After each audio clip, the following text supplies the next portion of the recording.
उत्तरप्रदेशस्य विकासयात्रायाम् अद्य एकः नूतनः अध्यायः योजयिष्यते। प्रधानमन्त्री नरेन्द्रमोदी गौतमबुद्धनगरे नोएडा अन्ताराष्ट्रिय विमानपत्तनस्य आधारशिलां स्थापयिष्यति। उत्तरप्रदेशः प्रथमं तादृशं राज्यं यत्र 5 अन्ताराष्ट्रिय विमानपत्तनानि भविष्यन्ति।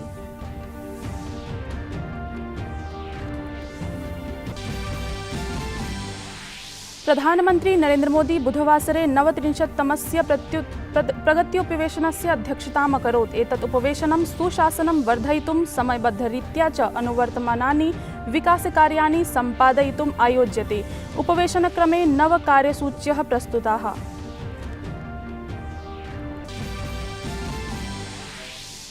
मन्त्रिमण्डलं लाभार्थिभ्यः निःशुल्कं खाद्यान्नादिकं प्रदातुं प्रधानमन्त्री निर्धन कल्याण योजनां 2022 वर्षस्य मार्च मासपर्यन्तम् अग्रे सारयितुं स्वीकृतिं दत्तवत्। पूर्वम् एतस्याः योजनायाः पूर्तिकालः 2021 वर्षस्य डिसेम्बर मासं यावत् एव आसीत्। विदेशमन्त्री एस जयशंकरः अद्य शंघाई सहयोग संघटनस्य शासनाध्यक्षाणां परिषदः उपवेशने भारतस्य प्रतिनिधित्वं करिष्यति। आभासीयमाध्यमेन उपवेशने परिषदः सदस्यदेशानां शासनाध्यक्षाः, पर्यवेक्षकराज्यानि, परिषन् महासचिवः च सहभागितां करिष्यन्ति।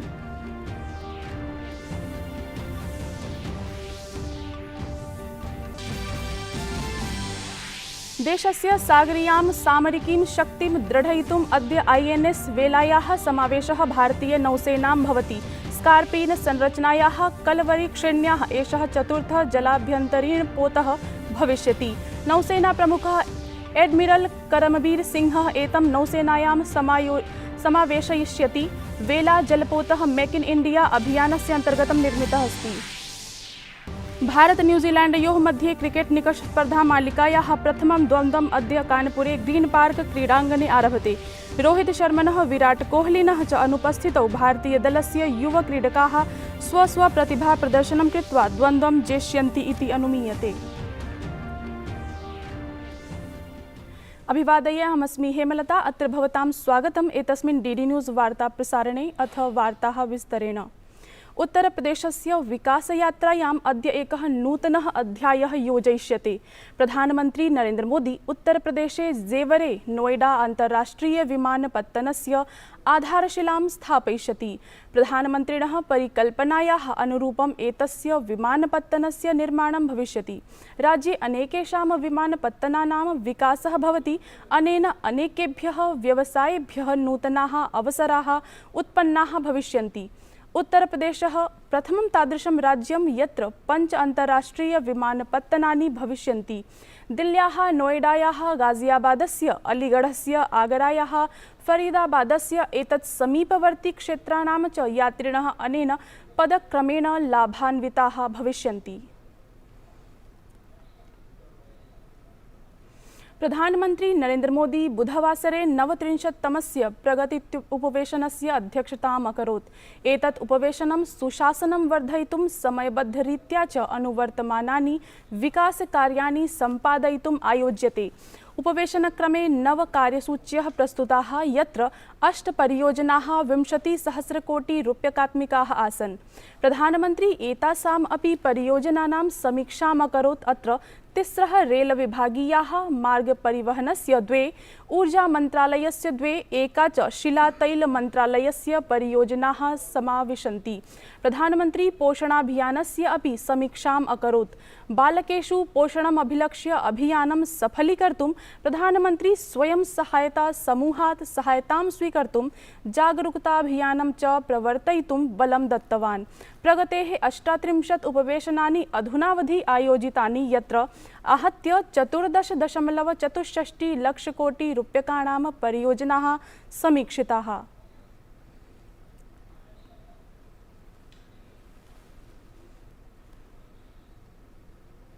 मन्त्रिमण्डलं लाभार्थिभ्यः निःशुल्कं खाद्यान्नादिकं प्रदातुं प्रधानमन्त्री निर्धन कल्याणान्न योजनां 2022 वर्षस्य मार्च मासपर्यन्तम् अग्रे सारयितुं स्वीकृतिं दत्तवान्। पूर्वम् एतस्याः योजनायाः पूर्तिकालः 2021 वर्षस्य डिसेम्बर मासं यावत् एव आसीत्। प्रधानमंत्री गरीब कल्याण अन्न योजना के माध्यम से देश के लगभग 80 करोड़ से ज़्यादा लोगों को 5 किलो गेहूं या चावल मुफ्त में देने की योजना जो मार्च 2020 से लेकर अब तक लगभग 15 महीने तक देश के करोड़ों को देने का काम किया है, करोड़ों लोगों को देने का काम किया है, उसमें दिसंबर 2021 से लेकर मार्च 2022 तक 4 महीने के लिए बढ़ाने का निर्णय किया गया है। केन्द्रीय मंत्री अनुराग सिंह ठाकुरः अवदत् यत् मन्त्रिमण्डलेन त्रयाणाम् अपि कृषिविधेयकानां परावर्तनम् अकरोत्। पुनः तेनोक्तं यत् आगामी संसत्सत्रे परावर्तनस्य औपचारिकी प्रक्रिया अपि पूर्णा भविष्यति। कैबिनेट की बैठक हुई तो उसमें इन सभी औपचारिकताओं को पूरा करके कैबिनेट ने तीनों बिल वापस लेने का जो औपचारिकता है उसको पूरा किया है। कुछ ही दिनों के बाद अगले हफ्ते की शुरुआत में पार्लियामेंट का सत्र आएगा और ये जो तीनों विधेयक लोकसभा राज्यसभा में पूर्व में पास हुए थे, इनको वहाँ पर बाकी जो प्रक्रिया वापस लेने की वहाँ पर पूरी कर दी जाएगी। देशस्य सागरीयां सामरिकीं शक्तिं दृढयितुम् अद्य INS वेलायाः समावेशः भारतीय नौसेनां भवति। स्कार्पीन् संरचनायाः कलवरी श्रेण्याः एषः चतुर्थः जलाभ्यन्तरीणः पोतः भविष्यति। नौसेना प्रमुखः एडमिरल करमबीर सिंहः एतं नौसेनायां समावेशयिष्यति। वेला जलपोतः मेक इन इंडिया अभियानस्य अन्तर्गतं निर्मितः अस्ति। राष्ट्रपतिः रामनाथ कोविन्दः अद्य हरकोट बटलर प्राविधिक विश्वविद्यालयस्य शताब्दी समारोहे सहभागं करिष्यति।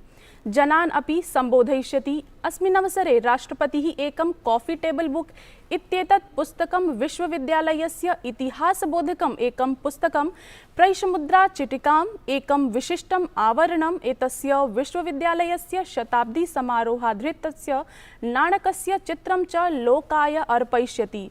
राष्ट्रपतिः विश्वविद्यालयस्य 10 भवनानाम् अपि लोकार्पणं करिष्यति, यस्मिन् कुलपतेः आवासः, छात्राणां कृते छात्रावासः च सम्मिलितौ स्तः।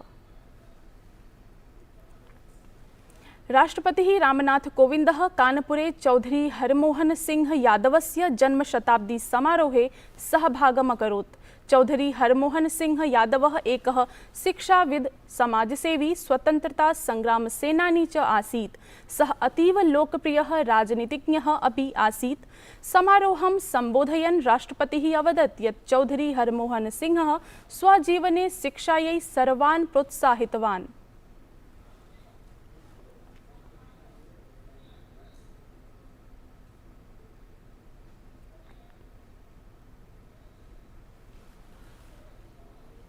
विकसित क्षेत्र का विकास जितना हो सकता है यहाँ की परंपराओं और यहाँ की अनुकूलताओं के आधार पर बहुत कुछ किया गया, लेकिन जिस श्रृंखला का उल्लेख किया गया उससे मैं आज बहुत प्रभावित हूँ।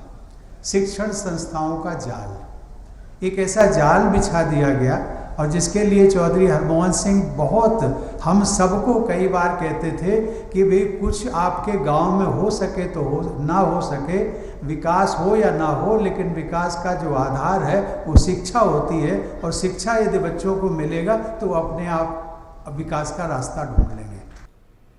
देशे कोविड रोधी सूच्यौषध प्रदानाभियानस्य अन्तर्गतम् अधुनावधि 1,19,17,00,000 अपि अधिकाः मात्राः लाभार्थिभ्यः दत्ताः। स्वास्थ्यमन्त्रालयः विज्ञापितवान् यत् गतदिने प्रायः 69,65,000 च जनाः एतत् कोविड रोधी सूच्यौषधं प्राप्तवन्तः। केन्द्रीय मार्ग परिवहन राजमार्ग मंत्री नितिन गडकरी गतदिने जम्मूकश्मीरे 259 किलोमीटर दीर्घतायुतानां 25 संख्याकानां राष्ट्रीय राजमार्ग परियोजनानाम् आधारशिलां स्थापितवान्। एताः परियोजनाः 11,721 कोटि रूप्यकात्मिका सन्ति। अत्र अवसरे श्री गडकरी उक्तवान् यत् गतेषु 7 वर्षेषु जम्मूकश्मीरे 1,000 किलोमीटर दीर्घता युतानां मार्गाणां निर्माणं जातम्।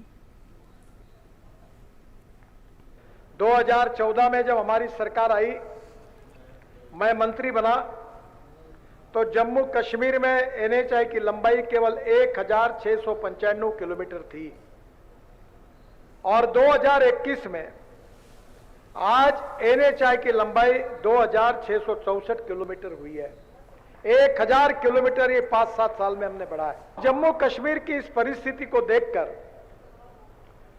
हमने ये महसूस किया कि जम्मू कश्मीर में टनल बनाए बिना कोई पर्याय नहीं है और इसलिए मैं आपको विश्वास देना चाहता हूं कि केवल जम्मू कश्मीर में हम पूरे देश में जितनी टनल बना रहे हैं उससे करीब 50% टनल हम जम्मू कश्मीर में बना रहे हैं। इस बात का मुझे अभिमान है।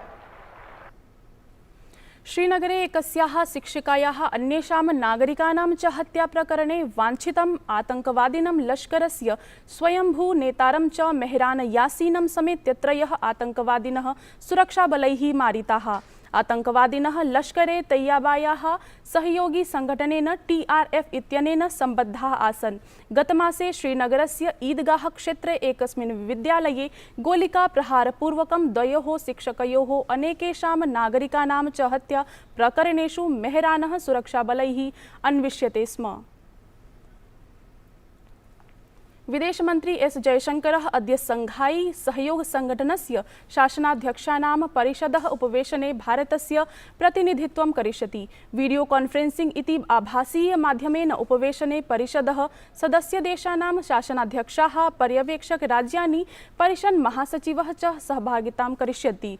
कजाखस्तानम् एतस्य उपवेशनस्य अध्यक्षतां करिष्यति। अत्र अफगानिस्तानं समेत्य अन्येषु च महत्वपूर्णेषु विषयेषु विचारणा भविष्यति। भारत न्यूजीलैंडयोः मध्ये क्रिकेट निकष स्पर्धा मालिकायाः प्रथमं द्वन्द्वम् अद्य कानपुरे ग्रीन पार्क क्रीडाङ्गणे आरभते। रोहित शर्मणः, विराट कोहलिनः च अनुपस्थितौ भारतीयदलस्य युवक्रीडकाः स्वस्वप्रतिभा प्रदर्शनं कृत्वा द्वन्द्वं जेष्यन्ति इति अनुमीयते। एतत् वार्ता संस्करणम् अधुना सम्पद्यते। अभिनववार्ताभिः सह पुनः उपस्थास्यामः। तावत् मङ्गलं भूयात्।